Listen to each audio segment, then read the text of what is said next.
মূল্যবান, এটাই যেন আমরা দৃঢ় হয়ে। আত্মহত্যা প্রতিরোধে সচেতনতা বৃদ্ধিতে ঝিনাইদহে সাইকেল র্যালি করেছে তারুণ্যের অগ্রযাত্রা নামে একটি স্বেচ্ছাসেবী সংগঠন। রোববার সকালে সদর উপজেলার আব্দুর রউফ ডিগ্রি কলেজ মাঠ থেকে র্যালিটি বের করা হয়। কলেজের অধ্যক্ষ জে এম রবিউল ইসলাম র্যালিটির উদ্বোধন করেন। আমরা চাই না আরেকটি প্রাণ অকালে ঝরে যাক এবং এই কষ্টদায়ক পরিস্থিতি পরিবার হোক। এ সময় তারুণ্যের অগ্রযাত্রা সংগঠনের প্রধান উপদেষ্টা সাকিব মোহাম্মদ আল হাসান ও ডাকবাংলা পুলিশ ক্যাম্পের আইসি আনিসুর রহমান উপস্থিত ছিলেন।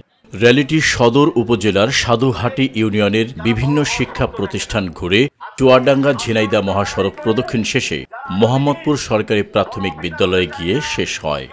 তারাই করে যারা আগামী দিন বড় অফিসার হতে চায় না, ইউনোডিসি হতে চায় না, গৃহিণী হতে চায়, তারাই গলায় ফাঁস পড়ে।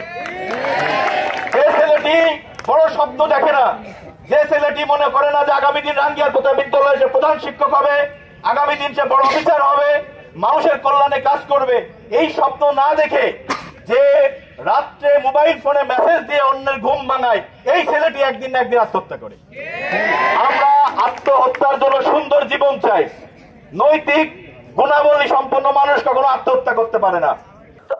পরে সংক্ষিপ্ত সমাবেশে ঝিনাইদহ প্রেস ক্লাবের সাবেক সভাপতি আলাউদ্দিন আজাদ, সাধুহাটি ইউনিয়ন পরিষদের সচিব রমজান আলী, তারুণ্যের অগ্রযাত্রা সংগঠনের প্রধান উপদেষ্টা সাকিব মোহাম্মদ আল হাসান সহ অন্যান্যরা বক্তব্য রাখেন। কর্মসূচিতে সাধুহাটি ইউনিয়নের বিভিন্ন শিক্ষা প্রতিষ্ঠানের প্রায় 100 জন শিক্ষার্থী অংশগ্রহণ করেন।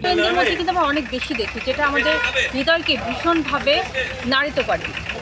তো এটা থেকে আসলে বের হয়ে আসার জন্য আমাদের এই অত্র অঞ্চলে যেন কোনো নারী পুরুষ বিভিন্ন বয়সী, যে কোনো বয়সী কেউ যেন আত্মহত্যার মতো পথ বেছে না নেয়। এখন আমাদের তরফ থেকে যতটুকু যা করা যায়, আমরা শিক্ষক ললি যারা আছেন এখানে, হেড টিচারেতে শুরু করে সহকারী টিচার যারা আছেন, তারা মোটামুটি প্রত্যেকেই আলহামদুলিল্লাহ তারা প্রত্যেকেই খুবই ভালো মানুষ এবং তারা চেষ্টা করে তাদের জায়গা থেকে যে স্টুডেন্টদের প্রতি তাদের যেন সেই সৌহার্দ্যপূর্ণ যে সম্পর্কটা থাকে সেই সম্পর্কটা বজায় রাখার জন্য। সমাবেশে বক্তারা বলেন, জীবন অমূল্য, একটি ভুল সিদ্ধান্ত সারা জীবনের জন্য কষ্টের কারণ হতে পারে। রাগ, বিরাগ ও অভিমানের বশবর্তী হয়ে অনেকে আত্মহত্যার মতো ভুল পথে পা বাড়ায়। আত্মহত্যা কখনোই কোনো সমস্যার সমাধান হতে পারে না। কতটা একটা ভুল সিদ্ধান্ত, এটা আমাদের নিজের বাড়ি থেকে যদি আমরা সচেতন না করতে পারি, তাহলে আমরা কি বাইরে যে আর কি সচেতনতা করব? তো অবশ্যই আমার বাড়িতে, আমার ফ্যামিলিতে, আমার ভাই বোন, আমার যারা সদস্য আছে সবার ভিতরে আমরা আত্মহত্যা সম্পর্কে বা আত্মহত্যার যে খারাপ দিক বা আত্মহত্যা কি আমাদের জীবনটা যদি আমরা দিয়ে দিই, তাহলে তো আমরা তার জীবন ফিরে পাবো না। যদি আমরা যদি ছোটোখাটো একটা ভুল করি, আসলে আমরা সবাই মিলে সেই ভুলের সমাধান দিতে পারবো। কিন্তু যদি আমাদের জীবনটাই যদি চলে যায়, তাহলে আমরা সেই সমাধানটা আমরা কোথা থেকে দেব? নিরপেক্ষ, সত্য প্রকাশে আপোষহীন।